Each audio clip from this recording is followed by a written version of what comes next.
1989. Cars were clunky. Cars were heavy. British roadsters were on their way out. Mazda, however, had other plans. The 1990 Mazda MX-5 Miata was born, with the intent of reviving the spirit and fun of classic British roadsters. Infused with the Japanese engineering and reliability, Mazda officially announced the first generation Miata in 1989, and it weighed just 2,150 pounds.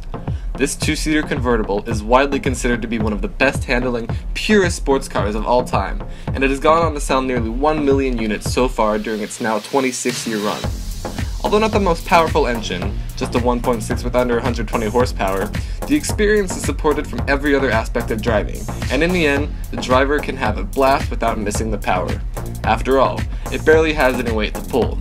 Let's take an in-depth look at the car that started it all, the 1990 Mazda MX-5 Miata on East County Garage Review.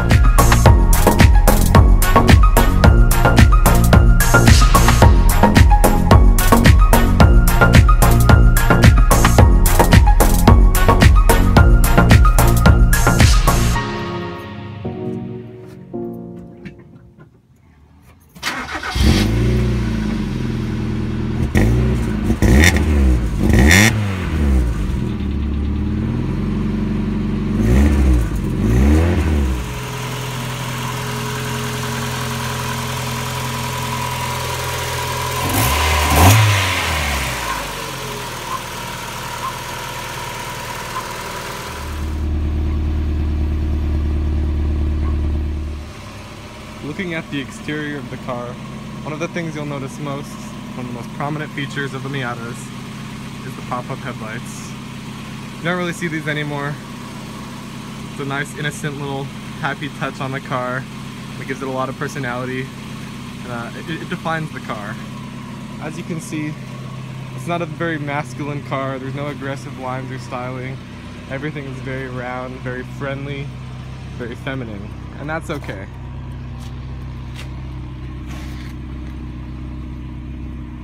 We have aftermarket lights for the most part. Stock door handles, color black. Same goes for the rims.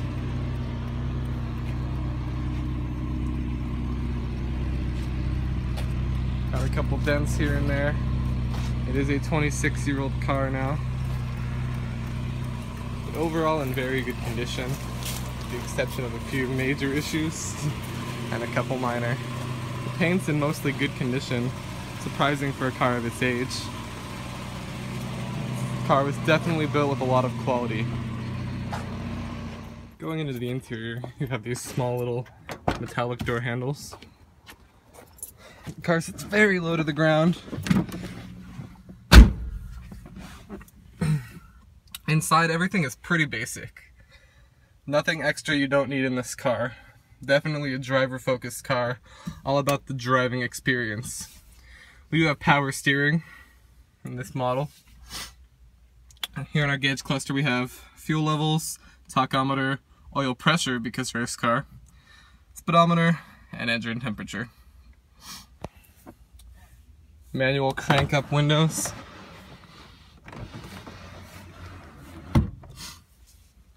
Here we have a switch to pop the lights up and down. It doesn't actually turn them on. You have the hazards, some air vents. Air conditioning doesn't really work in this particular model. It's out of refrigerant, but it did come with air conditioning and the heater. Controls are very simple, very mechanical. You can actually hear all of the vents opening and closing with it, and that's pretty cool. An aftermarket Pioneer stereo with an aux out cable and a DIN filler from Moss Miata, specifically sized to fill the space with an aftermarket unit. You got a manual 5-speed transmission, a really nice gearbox. Everything fits right in, over and down for reverse. Brake. Here we have the 12-volt power outlet. Cup holders that can either be used for cup holders or you can put in the factory ashtray option. And a very small center console with the gas release inside. This does not have a trunk release internally, although some of the later models do. Putting the top down is very simple. Just unlatch both sides, grab the handle, throw it down. That easy. Coming around to the trunk of the car, it does have a very modest trunk size, and you do need the key like I said earlier. But if you pack carefully and think about it a lot, you can actually fit a pretty good amount in here. You have the spare here, which actually works very well for general car part storage, I found. Your battery is located right behind this here. Really easy to access, but it is in the trunk. Easy access to everything, the lights and everything, if you ever need to replace those or get to those. But I can actually fit a surprising amount in here. Currently, you know, I have a skateboard, I have a club, I have all this stuff. I could still fit a good amount in here. I'll pack it up to the brim a lot of times, but I never seem to really run out of room, regardless of how packed it does get. Coming around to the passenger side, very similar to the driver's side. Not a whole lot going on over here. We have some logoed floor mats here. Aftermarket. This is also aftermarket. Just a little red to bring a nice touch of the outside in, and a little black on the outside to bring the inside out. As far as the passenger goes, the seat feels about the same. I feel slightly more cramped over here, although I probably have more room. It's probably a mental thing. You have a glove compartment. You can fit a lot in here. Again, it is small, but it's pretty deep, so if you pack it tight, you can fit a lot in. The glove compartment locks and the center console locks. So that's great if you don't want to close up the top completely and you don't want to worry about any valuables getting stolen. Although I wouldn't recommend leaving it in because it is, you know, all made of flimsy plastic, and really in the end anyone can get anything they want out of a convertible realistically anyways. As far as features for the passenger goes, you do have air vents you can point at you. Not bad.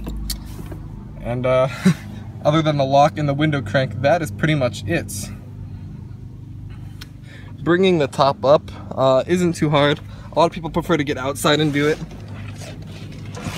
I'm able to just do it from the inside with my left hand, which is my weaker arm, so it's not too bad. It's not too bad. I do have about maybe an inch, give or take, of extra headroom before I start rubbing, but it is quite spacious and it does sit very low. The space is very well used. Everything's maximized as much as possible, and it's good that Mazda put so much detail into things like that. The dash is very clean. Everything is very simple. You don't need a lot of extra features or anything to make a nice car. It's simple, it's about the driving experience. This car handles amazingly.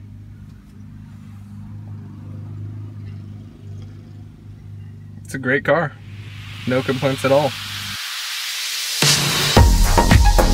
Overall, Mazda's original MX-5 is a well-built, well-executed callback to the classic British roadster culture.